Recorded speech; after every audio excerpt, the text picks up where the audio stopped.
We're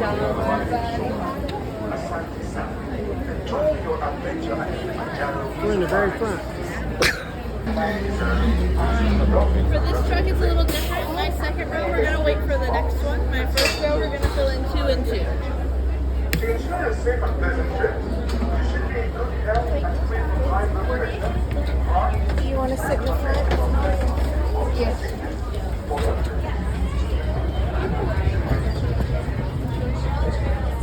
This is different. Oh, all right. Watch your hands, arms, feet, legs. Doors are sliding shut. Watch your legs, my friends. Make sure you're all the way on the track, please. I need to close the closed. The doors closed.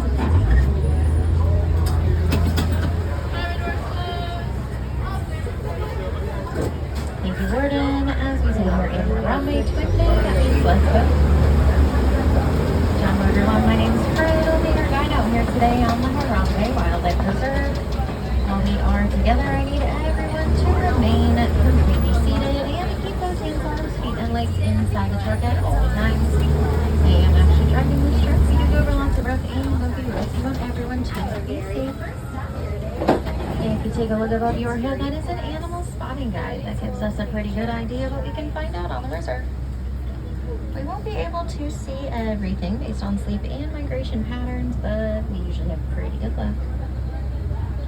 Make sure that you have your cameras out and ready. We're not able to stop for every single animal that we see. They are certainly not always going to stop for us. We're also not able to stop for anything that falls out of the trap, but if you do lose something, let me know. I will let the warden know. We'll do our best to get back for them. Though no guarantees you're getting it back in the same condition you lost it in. We are starting our safari journey today in the Little Ituri Forest, where the animals have some great camouflage, keeps them protected from their predators. Over on the right, there's a couple okapis. Many people believe that okapi are related to zebras because they have those stripes on their legs, but they are not. They're actually the only living relative of the giraffe, which we can tell by looking at the shape of their skulls as well as their prehensile tongues that they use to grab leaves. Prehensile means that they can grab and pull with their tongues like we can grab and pull with our fingers. The Western world did not discover the okapi until 1901. Before that, we were told of their existence by the tribes in Africa, but what they described to us seemed so outlandish and ridiculous, we didn't actually believe them. We thought they were describing some sort of urban legend or myth, like unicorn, till we found our proof.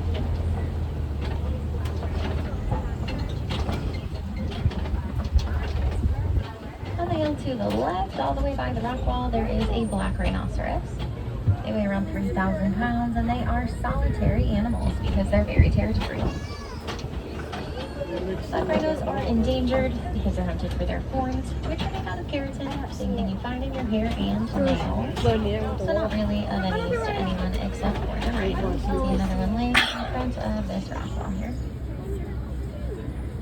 But many tribes in Africa believe that rhino horns contain medicinal properties, which is not the case. So we're doing our best to educate as many people as possible. A couple different antelopes on the hill to the right. Towards the top of the hill are some copper-colored antelopes called bongos.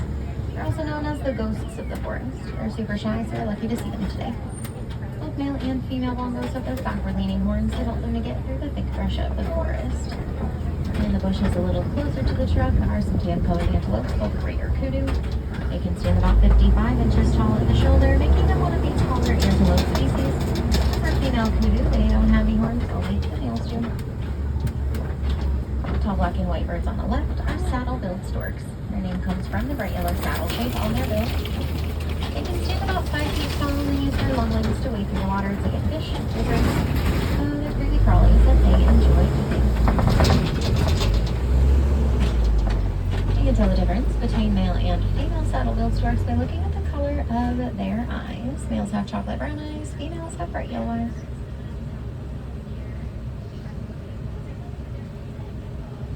We are heading out of the forest and toward the Safi River, where we definitely want to keep our eyes on the water. Animals that we might find here spend most of their day in, under, and around the water.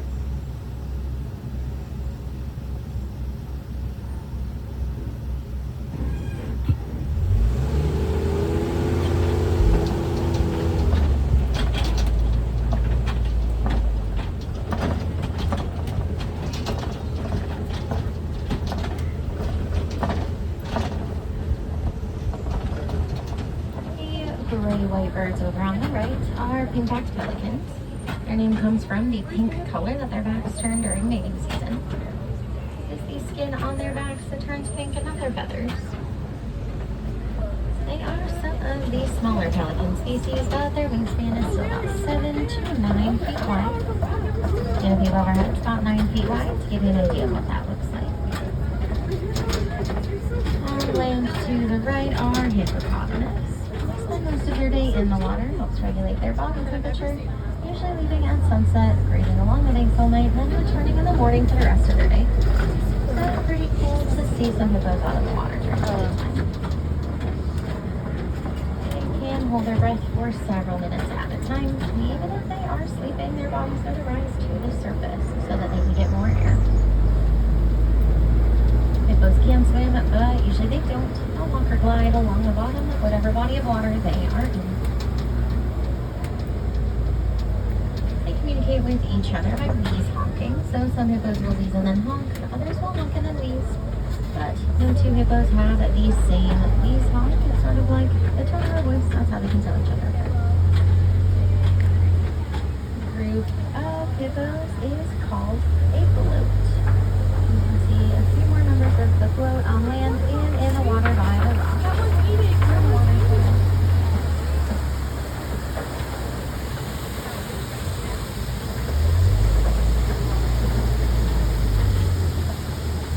Looking to the left, there is a Nile crocodile.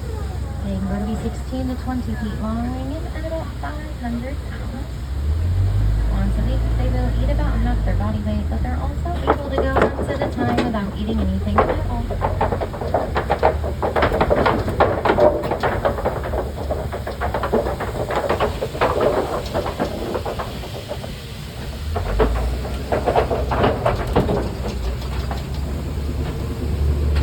Crocodiles are ectothermic, meaning that they regulate their body temperature by using the environment around them.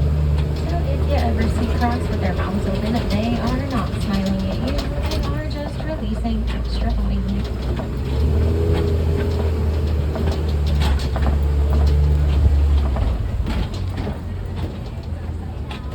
Coming up on the right is a baobab tree, also called an upside down tree. Looks like its roots are up in the air. They go leafless for about 9 months out of the year, helps them to conserve water during the drier months out on the savanna. The baobab tree is also called the tree of life. They can hold a significant amount of water in their trunks, and if animals are desperate for water, they know that they can poke holes in those trunks to get access to it.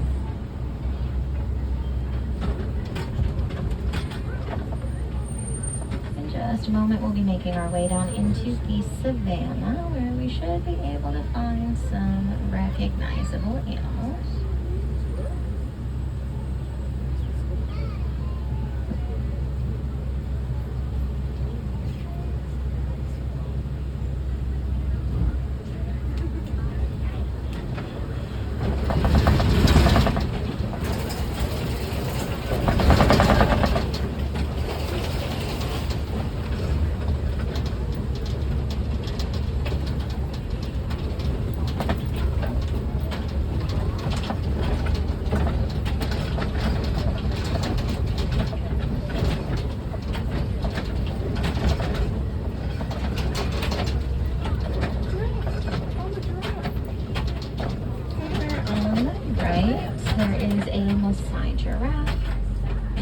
The Maasai tribe in Africa. The giraffes are known for their jagged, irregular spots, sort of like a puzzle that doesn't quite fit together.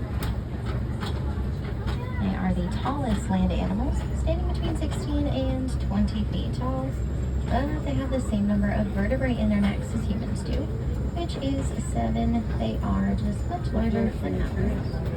We should get a closer view of the giraffe as we go around.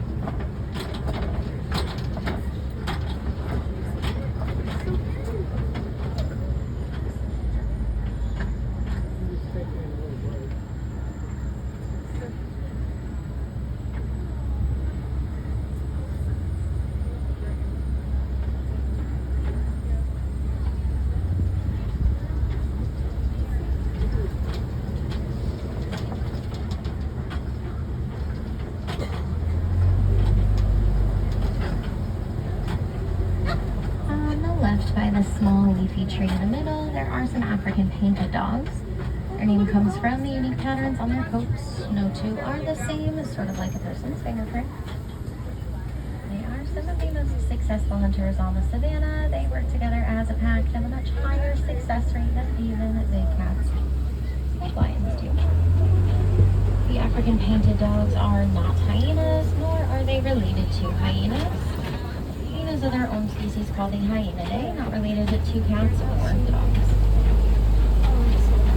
But on the left, the animals with large horns are Ankole cattle. They're also called Watusi cattle, or the Watusi tribe that first domesticated them. They're not kept for their meat or their milk, though they are a symbol of status. The more cattle you have, the wealthier you are. Their horns can grow to be about 6 feet long from tip to tip, but they're not super heavy. That's because they have a honeycomb-like structure on the inside, works like their own personal air conditioning unit. So their blood travels up and through the honeycomb, cools off, then returns to their bodies to help cool the rest of them. Further back on the left, laying down, are sable antelopes. Their name comes from the dark color of their coats. As they get older, they get darker. They have backward-facing horns that help them to fend off any predators who might try to jump on their backs. Sable antelopes are very resilient animals. When their fight or flight instinct kicks in, typically they choose to stick around and fight rather than run away. Resilience is why they are the emblem of the Harambe Wildlife Reserve. A little closer view of a couple giraffes here on the left. Giraffes do spend most of their day eating, only sleeping for around 30 minutes every day. They won't do that all at once though. They will break it up into small power naps throughout the day. They have very large hearts, about the size of a basketball, one of the highest blood pressures in the animal kingdom. Helps them to pump their blood up their lungs to their brains. The group of giraffes is called a tower.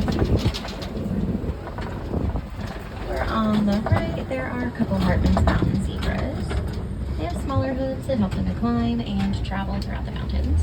They are the only species of zebra that has a dewlap, which is an extra flap of skin on their necks to help them to cool off. Zebras are non-territorial. They get along pretty well with most other animals on the savannah.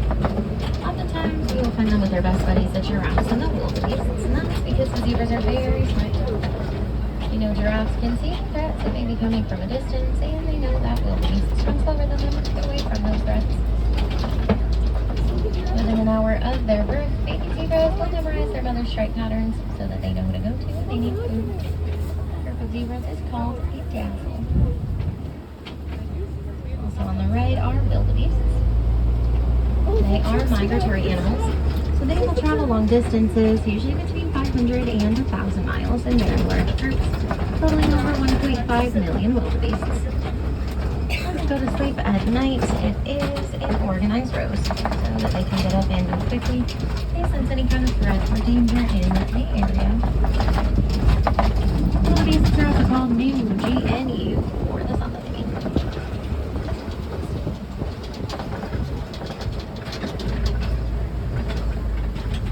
Lots of fallen trees through here, a good sign that elephants are in the area. They enjoy snacking on the leaves on the trees, and when they can't reach those to the top leaves, they will just knock the tree over so that they can finish their snack. Before we find any elephants, though, over on the left there are mandrills.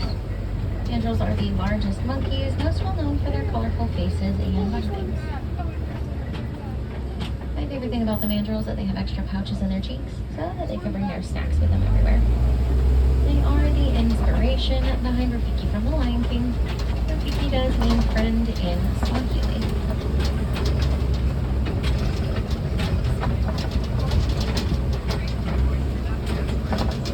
Over on the right, in the back, there are a couple African elephants. A little tricky to see. We'll see if we can find a few more up ahead. They have very large ears that almost look like they're shaped like the continent of Africa. They will flap their ears. It does help to cool their body temperature down several degrees. They also have very sensitive skin, so they will throw dirt and mud on their backs. It works like a natural sunscreen and bug repellent.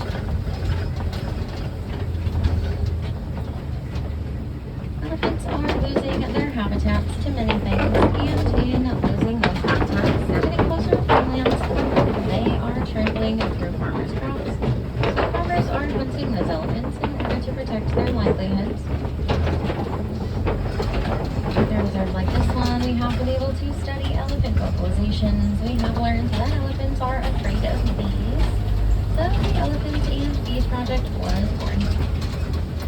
Farmers were assisted in placing beehives around their crops. Since those hives have been placed, the elephants no longer travel through crops. So the farmers and the elephants are able to coexist more peacefully. Farmers keep their crops. They also have an additional income from the money that the bees produce. Just past their red clay pits, elephants eat red clay, provides them with extra vitamins and minerals that they may not get in their everyday diets. Sort of like you and I can take a multivitamin each day.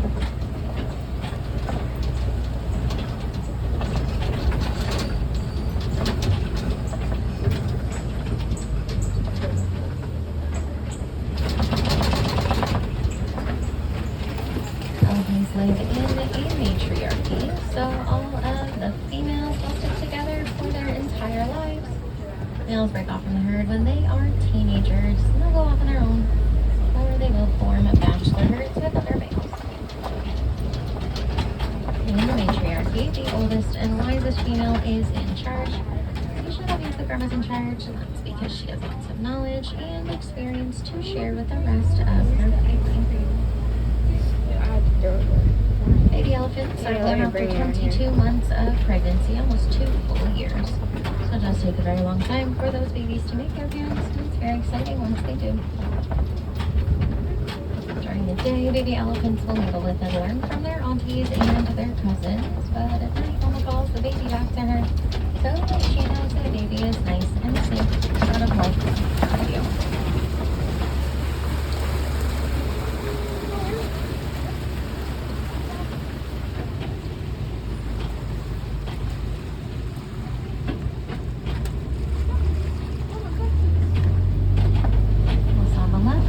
Flamingos. They are the tallest and lightest color pink of the flamingo family.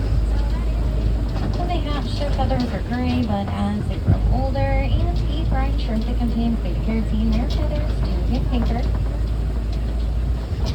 Flamingos are filter feeders. They'll toss their beaks back and forth through the water so that their comb-like teeth can gather all of the brine shrimp that they would like to eat. Of flamingos is called a flamboyance.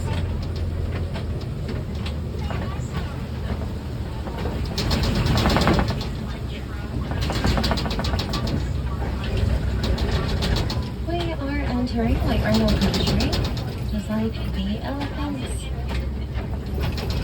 White rhinos have sensitive skin, so they will roll around in mud wallows to put on their sunscreen and butter pellet. Before we find those white rhinos, though, over on the left, there's an ostrich. They are the largest birds, too big and heavy to fly, so instead they run at speeds between 35 and 40 miles per hour and use their wings to help them steer. This is a female ostrich. She has gray feathers, males have black feathers. So on the lookout for the white rhinos. The white rhinos are not really white. Their name actually comes from the mistranslation of the word white in Afrikaans, which means wide, not white. They have nice wide upper lips that help them to graze and eat their food off the ground. They're also quite large, weighing between 4,000 and 6,000 pounds. They are social animals. The group of white rhinos is called a crash. So we can find some members of the crash as we continue. And then go to the left, a few cheetahs. So there's 2 of them down by the tree in that bottom corner, and then one kind of in the middle of the hill. Cheetahs are the fastest land animals, going from 0 to 60 in about 3 seconds. They won't maintain that for very long though. It is pretty exhausting on their bodies. They have nice long tails that help them to steer, sort of like a boat rudder. Tear streak marks on their faces that dampen the sunlight like sunglasses. Cheetah's claws do not retract to give them a better grip while they are chasing their prey. They don't roar, they purr and chirp instead.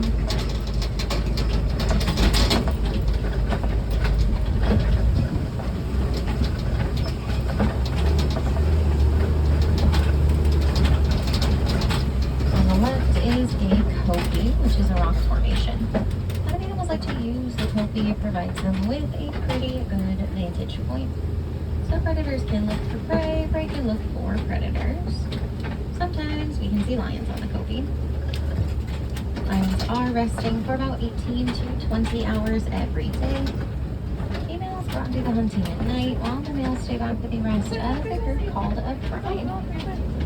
They hunt at night because during the day, the lion's vision is not the same as a human, while at night their vision is about 6 times better than ours. So you can see two females on the rocks here. They do not have the cutting mates. And the male is on that second rock there, facing away from us. His mane's not quite thick and heavy yet. These lions are still pretty young, so his mane will get thicker and darker as they get older.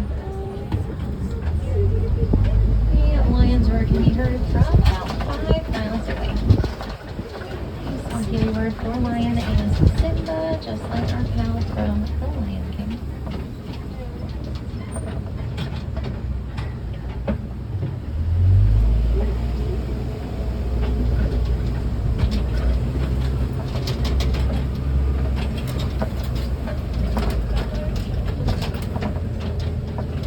Burrows on the left belong to warthogs. They are the largest burrowing mammals, so they will take their burrows or take them from other animals and back into them so that their sharp tusks are available for protection. They have 2 sets of tusks that have set for leopards, lizards for digging. One set point out side to side. Those are the sharp ones that are good for protection. Warthogs are very intelligent animals. They do not like to be called Pumbaa, and that's because Pumbaa does not mean warthog. It's Polish one in Swahili. Over on the right, we did find the white rhinos on the hill, and there are some antelopes called waterbuck. Rhinos don't have the best eyesight, so to make up for that, their hearing is very strong. If you watch their ears, they can move independently from one another, and they'll move completely around in a circle, so they can hear what's going on from all directions. Waterbuck drink a very large amount of water for an antelope, and that just means that they have to drink water every day. Most other antelopes go days, weeks, months without drinking any water, so they'll migrate to find a source. Waterbuck can't do that, they'll find a source and stick to it. They are very protective of that water source once they know it.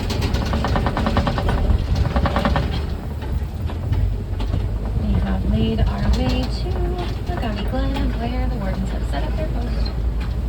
Wardens help keep the animals on the reserve protected and safe. They've also domesticated some Nigerian dwarf goats who are great partners. They eat a lot of the undergrowth most animals do not enjoy and will eat. They have to keep lawns nice and clean. They also produce a sweet, nutritious milk that is delicious, can be made into cheese, and that milk and cheese can be sold down in markets.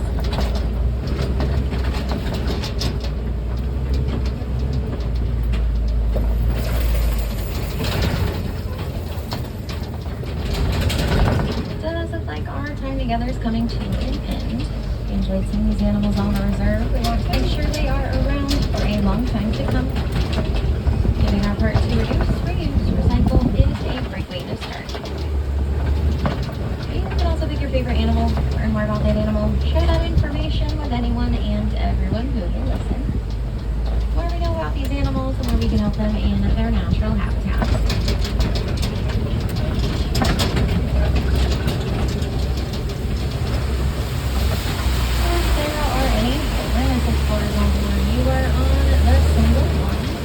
Like the Lion King and the number 1. Anyone interested in seeing any other animals today? The Gorilla Falls Exploration Trail is open until 6 o'clock. Could see gorillas, naked mole rats, meerkats. Over in Asia, same idea, just with Asian animals at the Maharaja during the trek.